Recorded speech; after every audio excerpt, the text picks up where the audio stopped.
자, 오늘은 근막과 몸치의 관련성에 대해서 이야기를 해보도록 하겠습니다. 우선 근막에 대해서 알아야겠죠? 간단하게 이야기를 하자면 우리 몸을 감싸고 있는 아주 커다란 막이라고 생각하면 되는데 이 막이 우리 머리에 있는 뇌처럼 정보를 저장할 수 있습니다. 머리로도 기억을 하지만 몸으로도 기억을 할 수 있다는 거죠. 그리고 이 막의 성질을 이해하려면 스키니한 일반 청바지와 레깅스의 차이를 생각하면 쉽습니다. 춤을 춘다고 가정했을 때 그냥 일반 청바지를 입고서 추는 것보다는 레깅스를 입고서 추는 게 훨씬 더 잘 움직여지겠죠. 자, 그런데 춤이라는 걸 처음 배우는 사람이 스키니한 일반 청바지를 입고서 배운다면 움직임이 불편한 만큼 동작도 부정확하게 배우게 될 겁니다. 그 상태로 몸이 기억하게 되니까 그 다음에 할 때도 부정확하게 움직일 수밖에 없다고 생각하시면 돼요. 하지만 이 청바지에 습한력이 더해진다면 좀 더 잘 움직일 수 있게 되니 더 정확한 동작을 익힐 수 있을 겁니다. 그럼 레깅스를 입었을 때 가장 정확한 동작을 익힐 수 있을까요?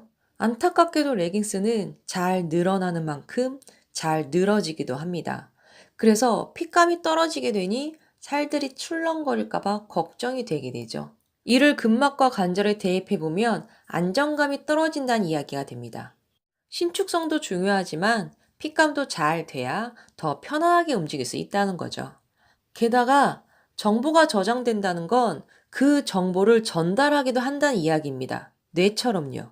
결국 근막은 우리 몸의 제2의 뇌라고 볼 수 있는 거죠. 그럼 정보가 저장되는 곳도 전달하는 곳도 두 곳이 되네요. 이 두 곳에서 따로 저장된 정보를 각각 전달한다면 대충 생각해봐도 두 개의 정보가 충돌할 수 있다는 걸 예상할 수 있죠. 뇌의 정보는 척수라는 중추신경을 통해서 말초신경으로 전달이 됩니다. 그런데 근막은 이 말초신경이 달리는 도로라고 생각하시면 돼요. 어느 정보가 더 빨리 전달될까요? 당연히 근막에 저장된 정보겠죠. 누군가가 나한테 날개짓 하듯이 팔을 펼쳐라 라고 했을 때 생각하지 않고 그냥 움직이면 일단은 팔을 어깨 높이 정도로 들게 됩니다. 말을 듣자마자 동작을 완성하기까지 1초도 걸리지가 않아요.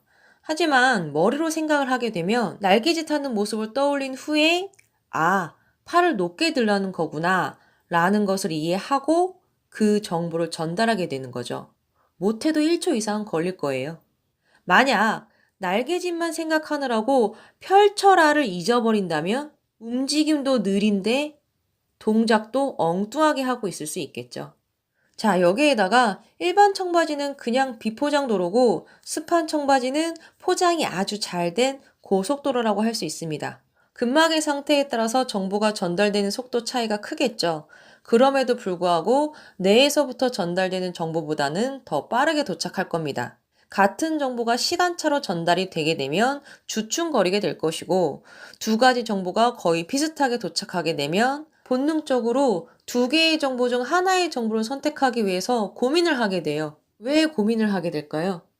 이런 거라고 생각하시면 돼요. 굉장히 선택이란 게 무의미한 선택 과정이 추가되는 거죠. 고민을 하지 않을 수 있어요. 하지만 선택은 해야 됩니다. 왜? 선택 과정이 생겼으니까요. 0.1초라도 느려질 수밖에 없습니다.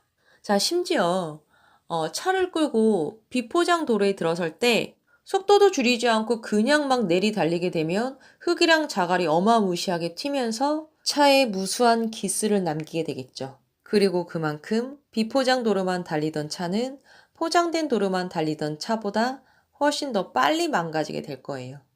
뻣뻣한 근막은 탄력 있는 근막보다 정보 저장의 속도가 느릴 뿐만 아니라 정보가 손실된 채로 저장될 가능성도 높고 저장된 후에도 추가 손실의 우려가 높다라고 볼 수 있는 거죠.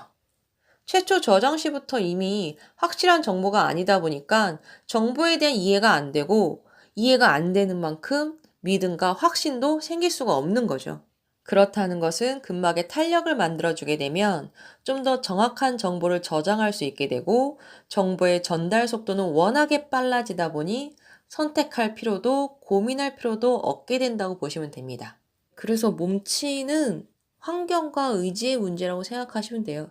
본인이 몸치로 태어났더라도 환경만 잘 조성해주면 몸치 탈출의 의지가 있느냐 없느냐밖에 안 남는 거죠. 굳이 기간으로 그 차이를 설명해 보자면 연 단위로 길어질 수 있는 일이 주 단위로 줄어든다고 생각하시면 돼요. 자, 뭐 어쨌든 어떻게 하면 그렇게 될 수 있는지가 더 중요하겠죠. 늘어진 청바지랑 레깅스 빨면 다시 쫀쫀해지는 거랑 비슷하다고 생각하시면 돼요. 근막에는 신경만 달리고 있는 게 아니라 혈액도 달리고 있거든요. 혈액은 수분을 공급함과 동시에 수분을 불필요하게 잡아먹는 노폐물을 배출시키기도 하니까요. 혈액이 잘 흐르게 해주면 되고 그 방법은 늘어져 있던 뻣뻣해져 있던 그냥 근막을 최대한 길게 늘려주면 됩니다. 그러면 혈액이 빠르게 돌면서 탄력을 재생시켜 준다고 생각하시면 돼요. 제가 체형 분석 두 번째 영상에서 구르기랑 함께 몸의 앞면을 좀 늘려줄 수 있는 동작을 하면 좋다고 이야기를 했었어요. 인체의 전방과 후방에 이렇게 근막이 있는데 이 근막의 끝과 끝을 최대한 멀어지게 해준다고 생각하시면 돼요. 구르기는 단순하게 보면 파스치모타나와 할라아사나의 반복이라고 볼 수 있습니다. 후면을 늘려줄 때는 고개를 들거나 발등을 펴게 되면 아무래도 덜 늘어나게 되는 거죠. 전면을 늘려줄 때는 발등은 펴주는 게 좋지만 고개를 들게 되면 역시 덜 늘어나게 되는 거죠. 그리고 어떤 동작을 하던 허리를 많이 쓰는 건 별로 도움이 안 되겠죠. 자, 그리고 전방에는 안쪽을 싸고 있는 커다란 막 하나가 더 있습니다. 이 막을 알면 이번에는 내가 왜 음치인지를 알 수 있게 됩니다. 이 이야기는 다음 시간에 다시 이어가도록 하겠고요. 저는 다음 시간에 다시 뵙겠습니다.